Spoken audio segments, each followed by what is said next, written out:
What is going on, everybody? Welcome to Lunch with the Clydesdale. It is lunchtime. I've had meetings right up until this point, so I am kind of with train to live. Here's hoping I can stay on and work doesn't get in the way. Exactly. Work almost got in the way of me getting down here in time to launch the show. So glad I could be here. I really just hate when if you schedule an hour-long meeting, have an hour-long meeting. Don't have an hour and a half long meeting when you schedule an hour meeting. People make plans. I know that this show is not part of my work day, but I do have a lunch hour that it is on my calendar that I have a lunch hour and I'm allowed to come down here and do my show on my time, which is my lunch hour, people. I hate it. I hate meetings. I hate meetings, period. I know I've ranted about that a lot, but damn it. Gosh, just let me have my lunch. Craig says, did you read the article published by Barbell Spin today by Jeanette Watkins titled The Research Gap in CrossFit, a call for data-driven growth? It's really good. I did. I just saw it pop up. I have not messed with, I'm reading the comments. I have not had time to read it. Again, I was in a meeting right up until this. So that'll be something I will read this afternoon. So can't wait to do that. Because it looked good. So can't wait to check that out. Don't mess with the lunchtime. You got it. Trying to live gets it. Yeah, don't mess with my lunchtime. This is my time. I give you 8 hours. I get one in the middle of the day. That's just for me. What's up, Sarah? Good to have you here. Jody Lynn, always spending time with us. So cool. So 25.3 is over. It's in the books. If you did not see some of the stuff on the internet today, I am going to share this real quick. So here's the leaderboard. This is the final leaderboard for the 35 to 39-year-olds. There's our very own Carolyne Prevost won the Open for the 35 to 39-year-olds. And look at the company she's in. Kristen Holta, Emily Rolfe, and Carolyne crushed it. Just like you said, Sarah, Clydesdale ladies definitely crushed it. Carolyne, if you notice right here, 3 points. 3 points. That means if you go across first, she won all 3 open workouts in the 35 to 39. So proud of her. She just had a great open this year. And again, my gosh, you look at some of the names that she beat: Andrea Nisler, Caroline Klutz, Stevie Dellinger, all great athletes. Yeah. Craig says, sweep. She's Canadian. We call that a hat trick.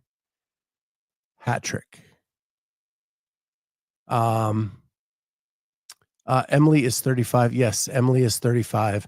She was the oldest woman in the CrossFit Games field last year. And not a lot of people know that because she doesn't come across as someone that is 35. She looks much younger than that, but she got a late start into CrossFit. If you go back and listen to some of the old interviews we did with her, I don't think she started CrossFit until she was like 28. So what she has done since then has been mind-blowing, to say the least.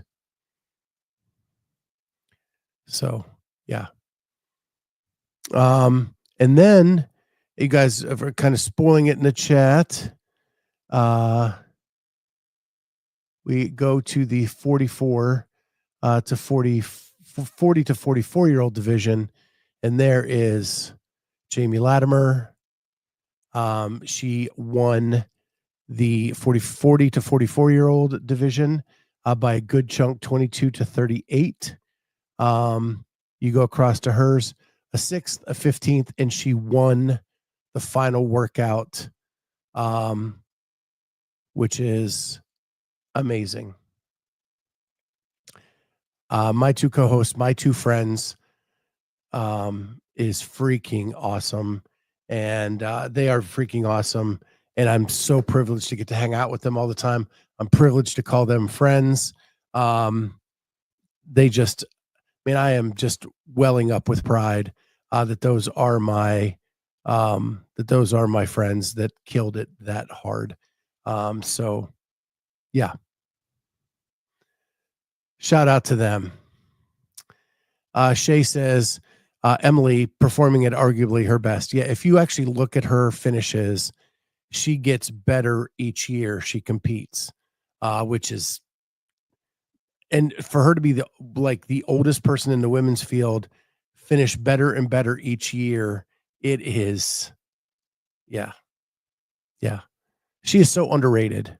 And I hope she gets her due, taking third last year. So there. Awesome job, Jamie. Sarah says our very own Corey Leonard also crushed it.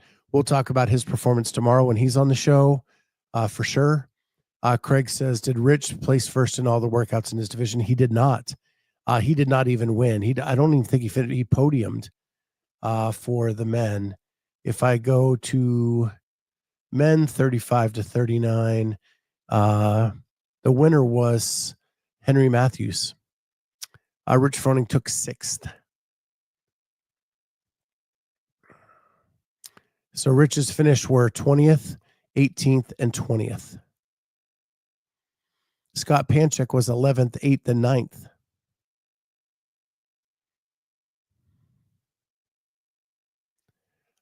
So there we go. Yeah, kind of a bit of a surprise there.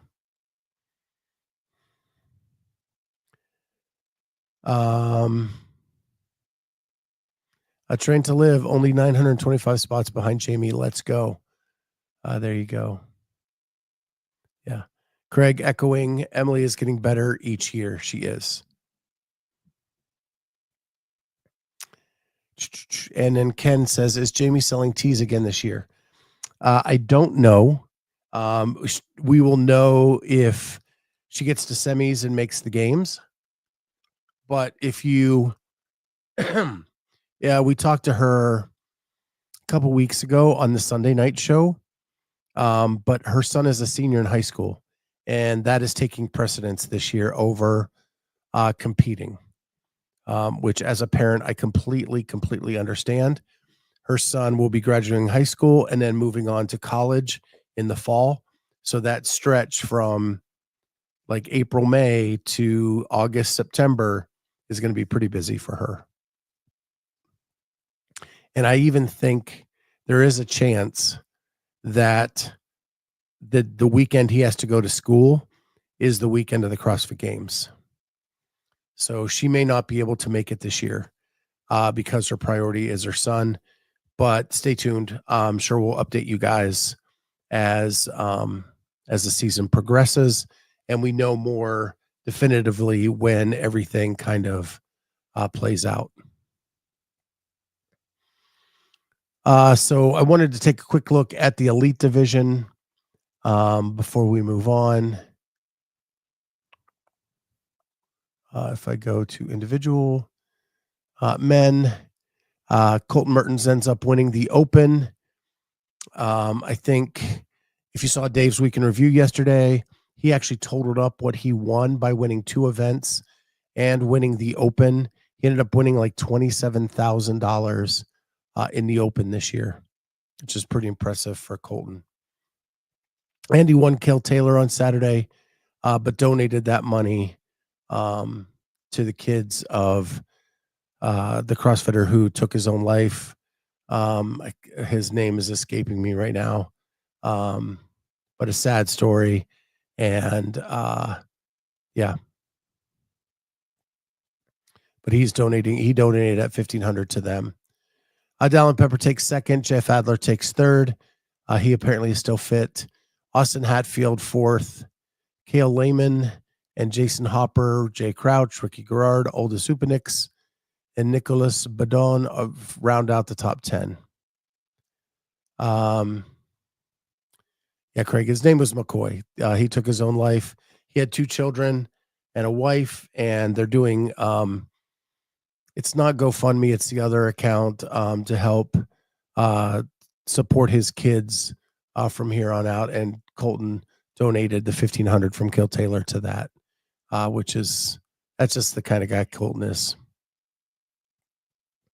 So pretty good top 10 on the men's side. If we flip over to the women, Mira Von Rohr ends up winning by 1 point over Fee Sagafi. Lucy Campbell takes third. Andrea Solbert takes fourth.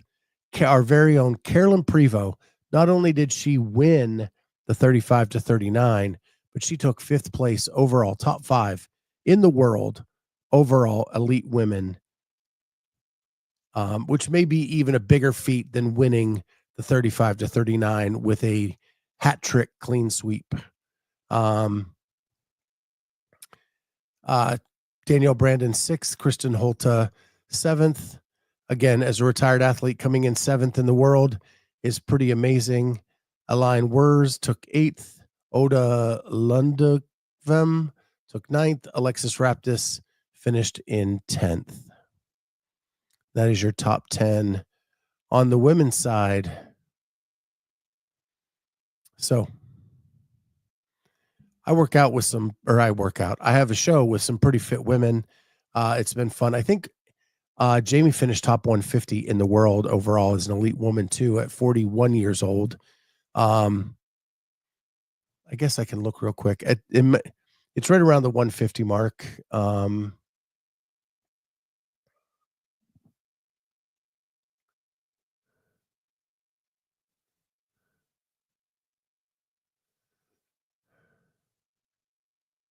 The search on this leaderboard is awful. Ugh.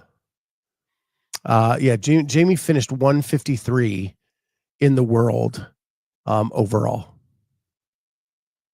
So that's pretty impressive. 41 years old and pulling off that. There she is, 153. It just looked like that second workout is what got her, or she would have been way, way higher on the leaderboard. And we talked about that last week about her cycle rate on the thrusters just seems to be her goat right now. And that's what got her. So, but still an impressive finish in the elite division to finish in the top 200 at 153. I know a lot of age group athletes were just trying to finish in the top 200 in their division, but she did that overall and won her division. Man, what amazing, amazing athletes I get to hang out with. Amen, Aaron. CrossFit needs to improve the leaderboard for sure. Helson Albernez, awesome. Cut it live. Perfect timing while I wait at a dealership to get my summer tires on. Yeah. Thank goodness I don't live in a place anymore where I have to get summer and winter tires. That was always a pain in the butt when I lived in the mountains in Pennsylvania, because we would have studded tires in the winter. And then we had to get those off by a certain date, because they destroy the road, and then, for the summer. So yeah. Jody says, wait, what's wrong with the leaderboard? What's wrong with the leaderboard? I'm sure there are some scores that are outlandish, and that's maybe what they're talking about. But the search ability on this thing is pathetic.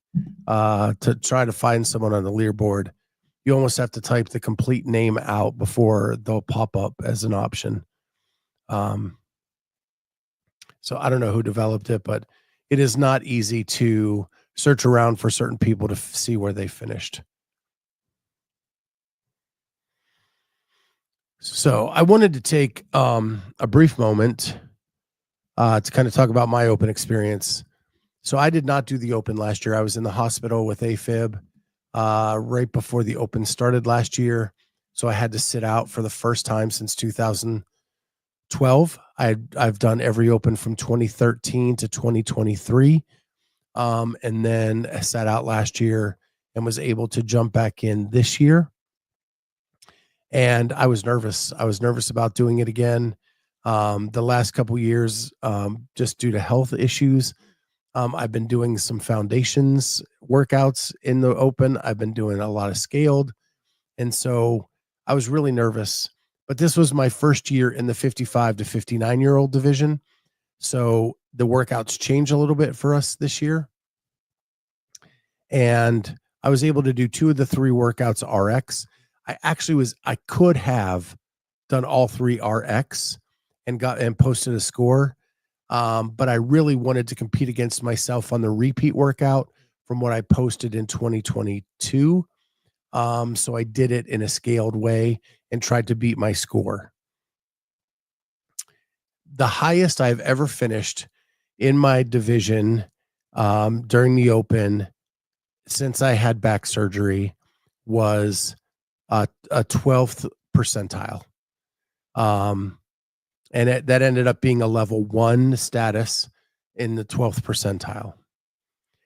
This year, after workout 2, I was sitting at the 16th percentile. So I felt a little bit more pressure on this last workout to really put forth a good effort and to at least keep the 16th percentile, to keep improving and maybe even improve. So I went into this workout. I had a plan. I actually did better than my plan. I got a full round further than I thought I would. I almost made it back to the row as an RX athlete in the 55 to 59. And I ended up with 2 wall walks right before that final row.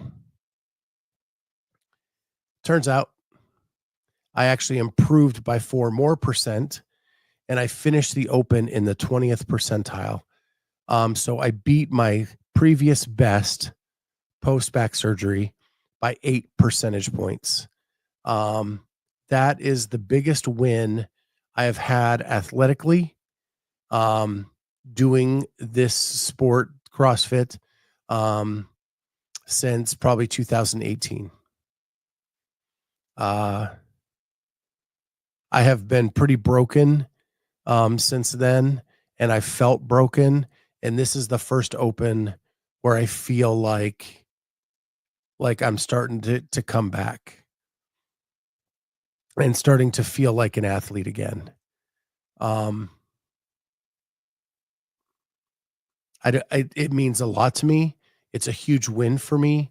I texted with Carolyne and Jamie last night, telling them like my feelings, tearing up a little bit. Because when you feel broken, like you just feel helpless. And the fact that like this year, since I was in the hospital with AFib right before last year's Open, I pretty much quit drinking. I've only had like 2 or 3 drinks in the year plus since then. I have really focused on my own health and my wife's health. I've not been doing crazy hard workouts, but just trying to move and trying to get better and really just not hurting myself so that I can't go back the next day. Like being smart about everything. And really, really focus on being smart about every workout. So the next day I can be back in the gym doing at least something. So that has made me super happy and really excited. Now, what I did find out is to get to level 3, you have to have a 22%. So I'm so close to level 3. But now I've got goals, right? So next year, the goal is to move from 20% level 2 up into at least 22% to get that level 3 and keep moving up that ladder. And to me, like it all kind of sunk in last night that this is what the Community Cup is about. because that now it makes it for me an easy goal of moving up in those divisions through the Community Cup. Because honestly, I'm super stoked that I got all that I improved this much, but I hate the fact that I'm in the group called Rookies when I've been doing CrossFit since 2011. I am just couple hair percentage points away from level 3, moving up to the next level, or the next competition in the Community Cup. But right now I'm sitting just at that underneath threshold, 2 percentage points away, and I'm ready to move past it. But it gives me goals for next year, and much more easy goals to understand than just a wide ass leaderboard with a bunch of people and trying to look at numbers on that. This actually gives me like something to shoot for that's realistic and easy to understand. And I hope that the Community Cup takes shape and people start to understand that as a community. And I think it can do a lot to help grow the community once they start to understand all of this. And I don't know if you guys are with me.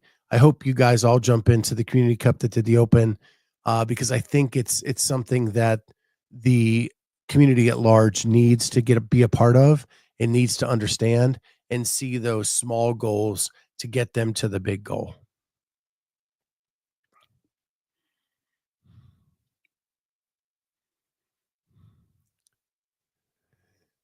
So Aaron, where do I see my level? That's hard. So I had to go back to CrossFit's announcement of the Community Cup. It's around when Dave announced like that there'll be these 5 divisions, with rookie, elite. I can't even remember what they all are. I had to go back to look at that, and in there's a chart that says like percentage points. X to X is level 1, X to X is 2, X to X is 3, and so on and so forth. So I had to like do a cross match between what my percentage point was from the app. And if you have the app and you just open it up, it tells you what your percentile is, and you can see it worldwide, US, North. I have not North, North America East. It even has my gym percentage. So that's where you get the percentage. Then you have to go back to the chart that CrossFit released. And I think you can Google Community Cup divisions, and the article will pop up. And then you can look at the chart and see where you fit in that. Hopefully they, if they're going to dive in and I finally use these levels, it'd be nice if that popped up on the app with your percentile.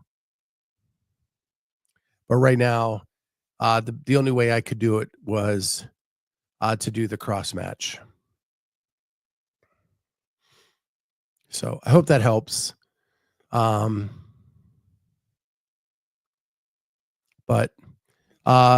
any other big stories from the Open from you guys? Love to hear anything that you guys had, or any goals you reached, any success stories you've had. I think that we need to share those because they're just awesome. And can't wait for the Community Cup to come and put it out there and see how I do against the people in my division.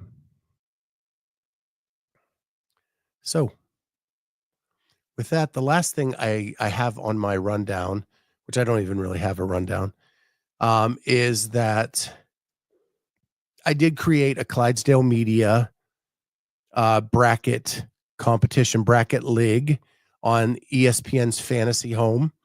If you want to join the Clydesdale Media group, I put the link in the description of this on YouTube, and I will put it also on the audio format of this.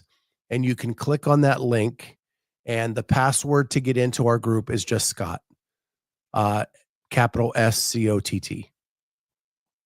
And then, there's a men's bracket and a women's bracket.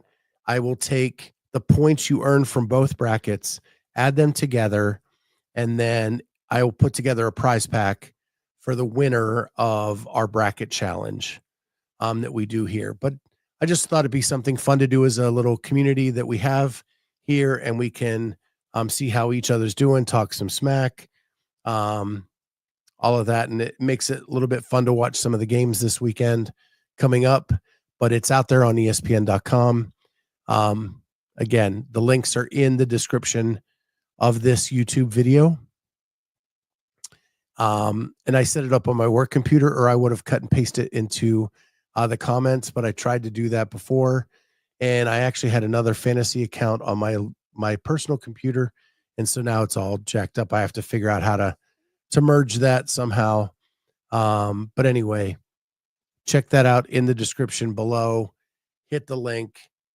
Again, it'll take you to the Clydesdale Media League, and then you just type in the password Scott for both the men and the women. Fill out those brackets. I will take the composite score of the two events, and then I will put together a prize pack for the winner. Yeah, and I think I'm going to try to put together something pretty fun and something unique that you wouldn't be able to get anywhere else. So do that. We'll have some fun. We'll talk some smack. We'll see which one of us can pick the basketball games the best.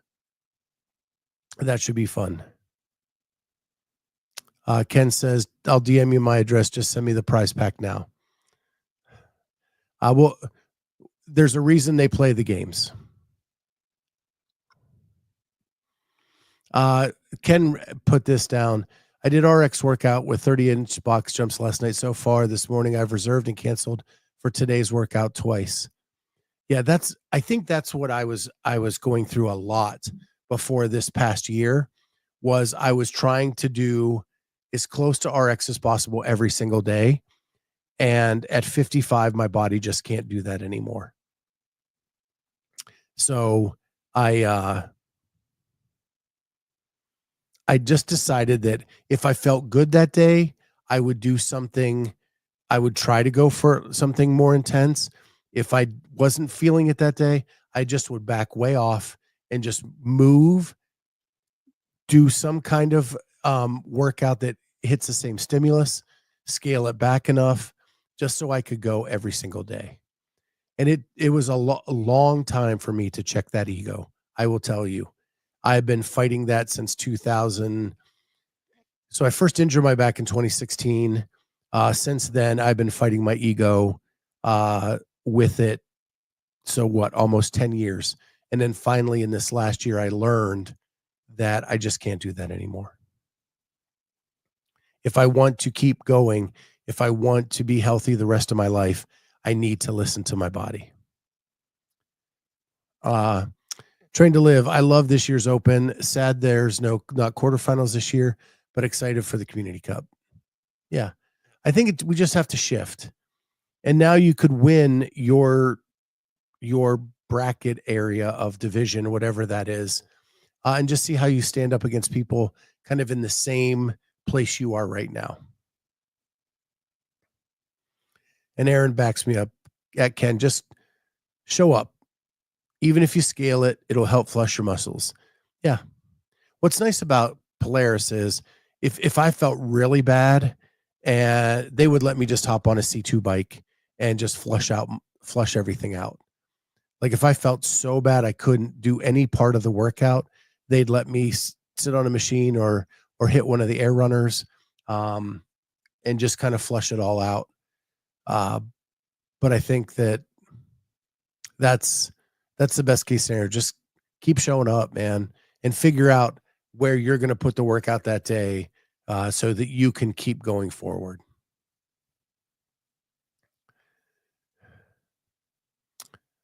Holly knows nothing about basketball, but let's go. Yeah, I'll be honest. Like I've watched more of the women's tournament, more of the women's games this year than the men's. They just show up on my TV a lot more now on my local antenna. I don't think I've watched a men's game at all this year. What I've done for the past couple of days is just kind of watch the experts talk about it and hope from what all they're saying that I could put together some assembly of a bracket. So you all will probably whoop me this year.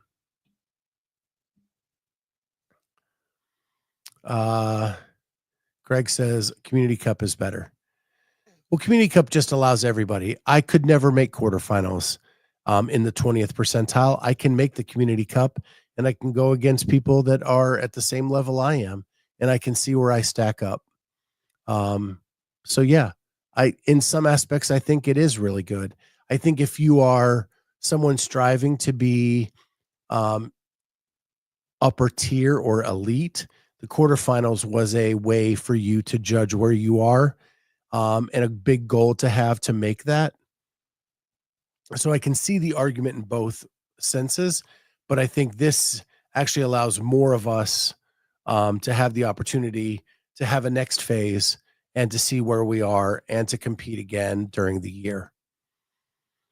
And it's funny because, there's competition now for CrossFit, and they're basing a lot of what they're doing on keeping the community more involved throughout a longer part of the year.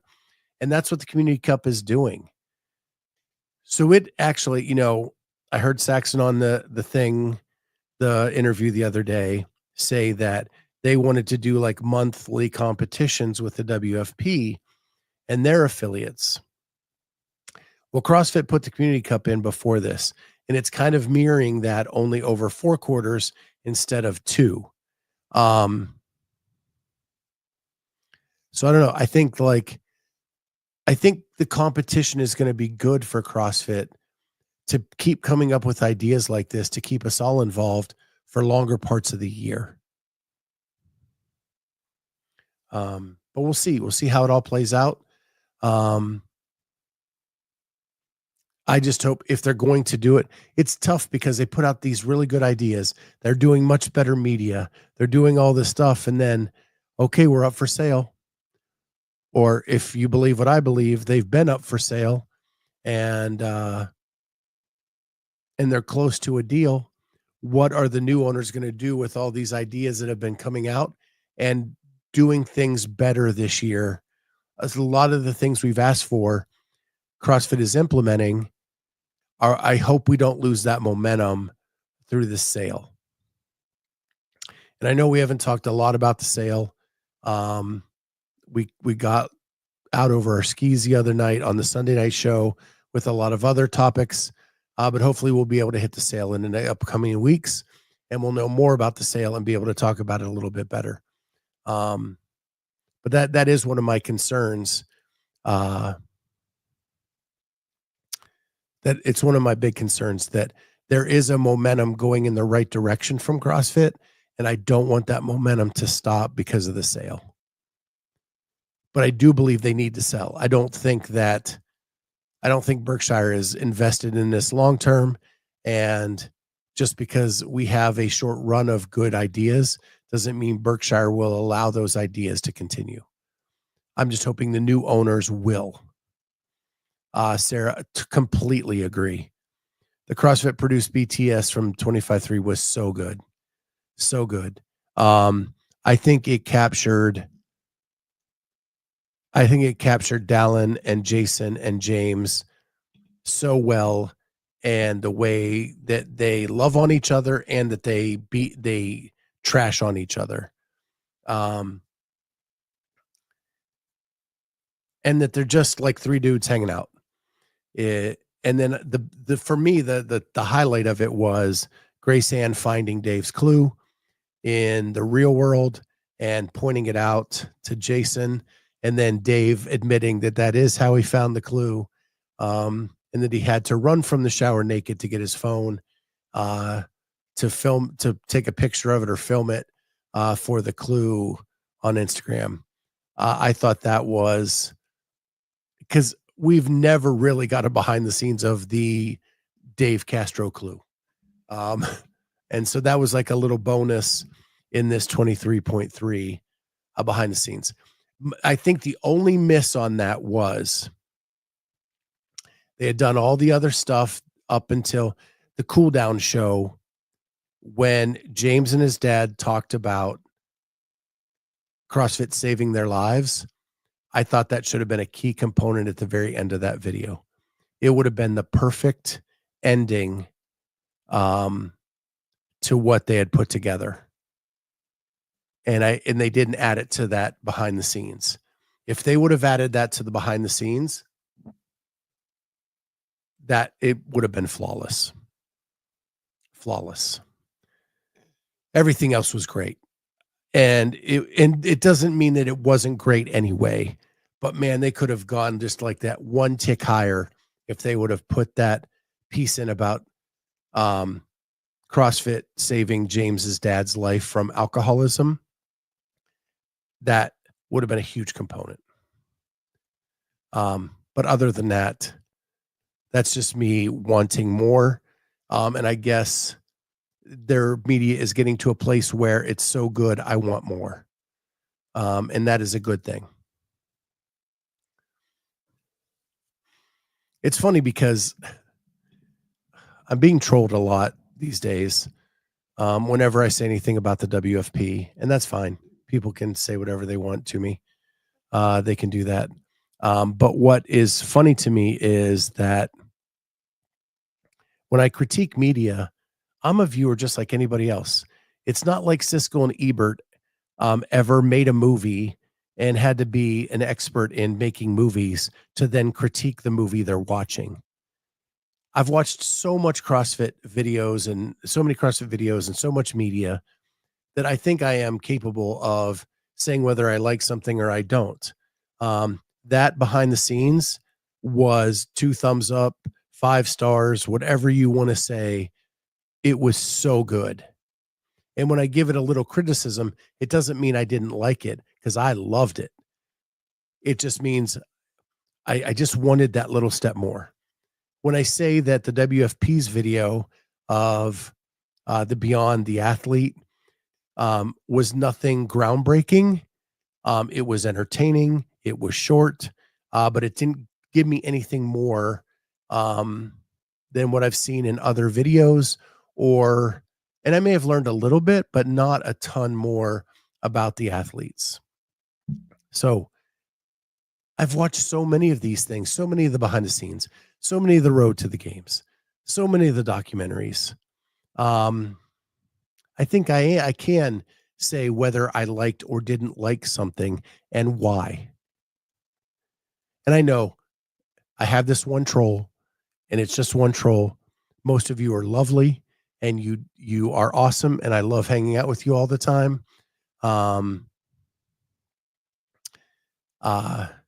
Sarah said she didn't watch the one, but she got to see the Jeff Adler one before it was taken down. It was meh. No one missed anything. Yeah, I wish I would. I just wish I could have seen it to be able to say whether it was good or not. And my thing with anything Buttery Bros is that I was the biggest Buttery Bros fan in the world back in the day, but their stuff is kind of down the same vein. Now they know the formula that works for them, and they do it as good as anybody, and they just keep doing it. Jose, yes, it is still down.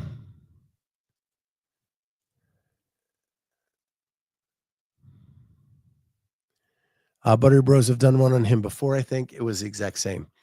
It probably didn't have as much games footage in it, and that's why it was taken down. I've said this on the last couple shows. When we sign a media agreement with the CrossFit Games, we have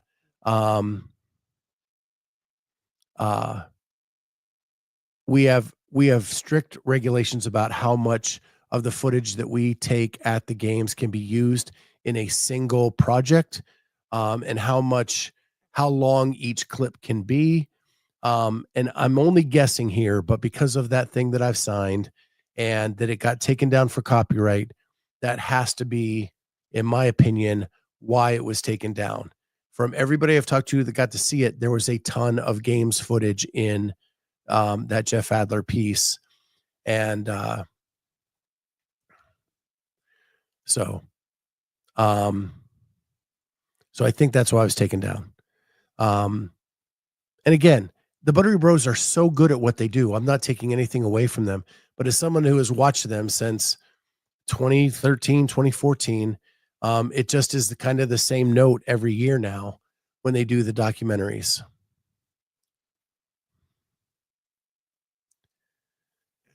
Yeah, that's what I'm saying. That is a copyright infringement because you signed an agreement from CrossFit that you would not use any of the images or the broadcast or anything like that for any purpose other than whatever. And then you have very strict what you could only use like 3 minutes of footage in a big project, and you can only do 30-second clips of any one event. It is very, very strict.